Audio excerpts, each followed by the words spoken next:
Another Cougar Coaches Show here on Mediacom Channel 22, also on ColumbiaCougars.com. My name is Cosmo with the head coach of the men's basketball program and the athletic director at Columbia College, Bob Burchard. Coach, welcome back. Thanks, Cosmo. It's an exciting time of year. It is, as this time of the everything is overlapping. You got the volleyball back in the top 10. Soccer team for the women have won another conference regular season championship and lining up their bracket. Men are finishing their season. And then the basketball teams are firing up over there. Oh, yeah, and you're adding more sports again. We did this, 3 years ago? Is that correct? We are, and you didn't mention cross country. Oh, cross country. Yep, sorry, they're running. Literally off and running. Off and running, and, we did. Several years ago, we doubled our sport offerings here, and they have been extremely successful. We're very happy with the level of student athletes and students and people that we brought to our campus. And so the decision was made to continue that expansion. And so Tim Cornell is going to not only lead us in cross country, but also develop a track and field program for men and women. And he's super excited about it, and as are we. And then the reinstatement of baseball to our offering. Somebody was asking me how excited I am about that. And, it's not very often that you get to add major team sports right. as an athletic administrator. Yeah. Typically, a sport like baseball is kind of a cornerstone intercollegiate athletic sport for colleges. And so to have a male team sport into the offering in our spring is something that we're very excited about. And I know a lot of people were asking me as the official announcement yesterday was made that they didn't know that baseball had been here before. I certainly did not know that Bruce Whitesides had been a coach before for Columbia College, and with Bruce, the athletic director for Columbia Public Schools, until I saw the write-up there that he had been one of the coaches at one point. It was awesome that Bruce could be there for the announcement. I know he was very excited about it. Our baseball alumni group is very strong. And been very well represented at alumni events here recently. John Haggerty just went into our Athletic Hall of Fame, and the grouping of guys from the 70s and early 80s came back for that. I know they're all excited. I've heard from a group of them. You're starting to hear the stories about the way baseball was back in the 70s, and hey, if the Royals could take 30 years off, I guess we could too. Ride that train right on in. They're both blue, and we'll just keep going. What goes into the decision? I know there's a lot of planning and committee work and behind the scenes and investigating and trying to figure out what's feasible and how it can be added, and take us a little bit behind the curtain a little bit on how that all came about. Well, several things occurred. Back when we expanded a few years ago, we put together a committee that was charged with looking for good fit sports for Columbia College. And it was a really all-inclusive committee: students, staff members, faculty members, our Cougar Club members, people from the community, administrators from the college. And we did a great deal of research in terms of what was offered in our conference, the potential cost, potential numbers, and the impact those numbers would have on our campus. Also, if it would fit into what we could handle here within the facilities and within what we thought the school could sponsor. That grouping produced men's and women's golf, men's and women's cross country, and of course women's soccer, and we doubled from that number in terms of student athletes. We had another grouping of sports that were right behind the ones that we added. Baseball really was at the top of the list. But I think not having a facility on campus scared us a bit, and it maybe put it into a second tier. Track and field we didn't know a whole lot about, so we kind of put our toes in the water with cross country, and that evolved a bit into distance track, because we know runners like to run, and so they run all the time. And so, combination of things happened. Our women's softball team moved off campus when the Science Center was built. We developed a partnership with the city, and it's been very successful out in Timmy Fields. It's not ideal. We'd love to have softball back on campus, and hopefully one day in the future we will. But the partnership was strong for us, and it wasn't insurmountable to send our student athletes to someplace off of campus to actually train. Baseball will never be in our footprint here. The size of the field is just, you just would not allow that to occur. So whatever we did in that sport, it would have to move off campus. And so we again met with the city and are working now on plans to how to make that happen. And they were very excited about developing a partnership with us. And so once that got off the table, there was no more fear of having, to kind of travel for practice and play within our city limits at least. And so we were excited to get going. It truly is one of the most requested sports that we have from prospective students. And so it just fit, timing was right. Dr. Dalrymple, our new president, was very excited about it. And so the board of trustees agreed to move forward. And the field you'll be playing where will the games be, or is that still kind of up in the air? Still a little to be decided. We have gone out and talked with the city about the Atkins Field complex, which is just north of the Boone County Fairgrounds. It's called something different now. But that complex is super nice. Their main field, I believe they refer to it as their black field, is Major League Baseball fence distances, grass infield, groomed like the city grooms everything at a real high level. I think the city is very interested in developing that into a show place type park to attract other baseball events here.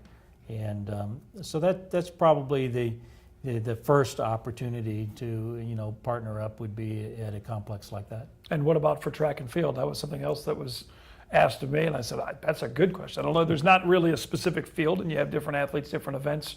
Would that be something that you would use high school, Hickman maybe nearby, or what would you use for the actual track and field events here? Well, certainly Hickman's close by, yeah. and that would be ideal. We do have a very strong partnership, Columbia College does, with the Columbia Public Schools. The partnership involves many different areas. Bruce Whitesides, you already mentioned, has been a real friend to the college and very helpful in helping us when we've needed some facility requests. Most interesting thing about track and field, in my mind, in talking to Tim, is this: if you have 80 athletes, and it's not like you're having a practice at 3:30 and taking all 80 athletes to one place and flooding the place, because the sport is so diverse in their activities. Cross-country runners and distance runners go out and run, and they run at different times of the day. It's not at a normal 3:30 practice time. The throwers and the jumpers work at a different time, and obviously do a lot of weight and fitness work as well. And the sprinters do things at different times. So so the whole facility thing doesn't seem to be quite as scary there. Just because that sheer number of people isn't operating at the same time all the time. And if you've been to a three-ring circus called a track and field meet, it's the same way there. There's just things going on nonstop. The other beauty of the sport, just like cross country, is it's very cross-divisional, meaning that you can go to a meet at the University of Missouri and see all levels of competition there. And so there's going to be many opportunities for high-level competition for our track and field students. The other neat thing is, Tim doesn't have to go far for a mentor to in learning how to build a top-notch track and field program without a track. And Rick McGuire did that at the university. true. Obviously, they have a beautiful facility now, but when he started building that program, they didn't have a facility, and so he knows the right person to talk to about it. Indeed, there'll be somewhat of a track, at least a ring, when the soccer field turns to turf out there with that construction project, and that's all still on track. Is that, pardon the pun there, on track still, right? Everything's going. We're it's a little slowed down right now. We're still waiting on some delivery of steel products, et cetera, for the buildings. The plan right now is for the field to be taken up as soon as the last soccer game's played. To use our old president's term, to be upholstered is the way he called it, to put down the artificial turf. It won't be a competition track at all, but it will be an area that will be usable, since it's not Bermuda grass, and it'll be able to withstand a lot of activity. And my guess is Tim's already planning some activity out there. Indeed, a fun time to be in the Cougar family. The athletic department building, you're going to almost double your athletes again, or get close to that with another announcement of the new sports and more on all of that at ColumbiaCougars.com. We'll come back and talk basketball. As first game just around the corner with Coach Burchard, the Columbia College Cougar basketball coach, right after this on the Cougar Coaches Show, Mediacom Channel 22. The people of Mid-Missouri take their sports seriously. That's why so many tune in to Mediacom Connections 22. Live and pre-recorded, high school and college. On the fields and on the courts, it's all on Mediacom Connections 22. Cupies, Bruins, Spartans, Jays, Crusaders, and Cougars. Football, volleyball, soccer, softball, and basketball. There's a lot of action going on in Mid-Missouri, and the best place to catch it all is on Mediacom Connections 22. Talking Cougar basketball with the head coach of the men's basketball squad and athletic director at Columbia College, Bob Burchard, here on the Coaches Show. Before we jump into your men's team, preseason rank was number 7. Is that correct? I believe what the poll came correct, out. Yeah. The women's program number 20, and real quick before we jump in there, Jessica Keller in her first year as your women's basketball coach. I know she's had some spirited practices, I've heard, and seen a couple of the players in a couple of the practices, and they're pre-ranked number 20. It's very exciting in many different ways, Cosmo, but Jessica begins her first year for us. We're super happy that she chose to lead our women's basketball program. Her resume is outstanding. I've kind of termed her a rising star in the profession because that's what everybody's talked to me about in terms of her skill set, her drive, her energy, her positive outlook on teaching the game. I was very fortunate this past weekend to kind of co-clinic for the CYBA, Columbia Youth Basketball Association, with Jessica, and watched her teach fundamental skills to those coaches, and was just really impressed with her approach and her knowledge of the game. I know the ladies have been working extremely hard to get prepared. They've been fighting through some injuries that just seem to happen in preseason, and hopefully they'll get that full roster and be ready to go. I do think she's finding out what life is about at Columbia College, in that this is her first head coaching job, and if I were in her shoes, number 20 ranking would be okay, but let's just win a game and get going. And my guess is she's feeling that way. Most definitely. And your squad back, obviously a lot of players graduating, moving on from last year's team, but bring in some new guys and hopefully get a Zach Rockers back healthy again. Take us through what the offseason and the getting ready for this season has been like for the Cougar men's team. Well, I think you got to start with what we lost, Cosmo, and that is some very dominant personalities. It seems like when you've had freshmen that come into the program and be really contributing players early in their careers, that it might be 4 years, but it seems like 8. Yeah. And we've had a couple like that in terms of Devin Griffin and Wendell Crowder. They actually finished their career at 120 wins, which is the most in the history of anybody at Columbia College. And you start doing that simple math, and it's pretty amazing. And then Derek Dilworth, and previous to him, Jordan Dressler, although not from last year, but just a dominant personality. And from last year's team, Patrick Massey and Gerardo Isla, who's playing professionally in his home country of Chile right now. And those were all pretty dominant, foundation stones for our program for the last several years. So we're in a bit of a transition. We brought in 5 new guys, 2 from high school and 3 from junior colleges. I think they're all impact players, and maybe we'll be that next foundational, grouping for this next years to come. Jackson Dubinsky from Rockbridge High School is a really dynamic point guard and obviously well-schooled, coming from Jim Scanlon's program there. We got Nick Reynolds from Peoria, Illinois, actually by way of a prep school. It's the first time we've kind of done that, so he's not your typical freshman. He's got 1 year out. And then 3 transfers. John Meyer, a 6'9" guy from Three Rivers Community College, which has been a friend to our program for years, and even more than that, from Jackson High School, which has really been a friend to our program. He's the eighth one of our players to come from Jackson, which is quite amazing to have that grouping of from one high school in a program.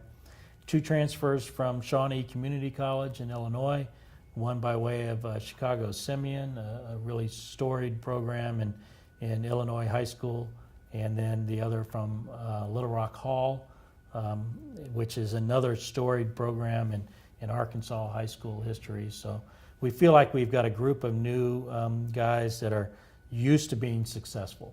And I think that's really important in continuing to build your program, have guys that know what it takes and have successful habits. And when you recruit them from those types of programs, they tend to do that. And then a good core group of returning players.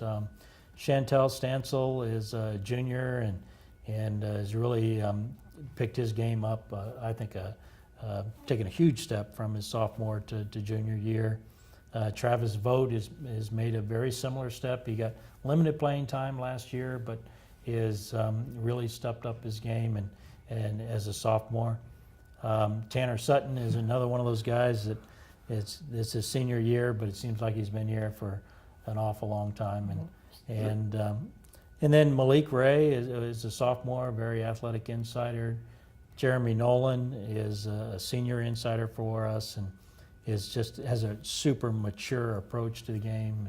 And you mentioned Zach Rockers, who is healthy for a change and looks healthy, and hopefully he can keep his health going. And Marcus Witt from Hickman High School is now in a junior status, and I think he'll be much more of a contributing factor for us this year. And then two guys who really are most improved, Eric Clark and Colt Schneider, have both had a great preseason.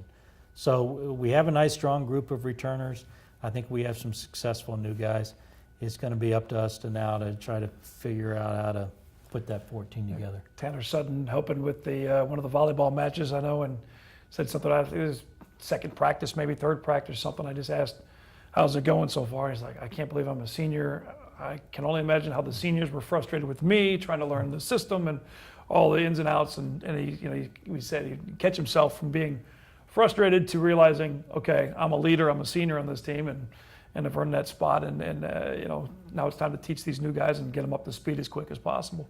I think the greatest fear with seniors is a lot of what you just mentioned, and particularly when you've had turnover, because there is, anytime you change a group like that, there is a transition period. And it does take leadership from your older guys to bring guys along and say, no, this is how we work. So I think that's a challenge. The second challenge is it's very easy for a senior athlete to get into, oh, this is my last.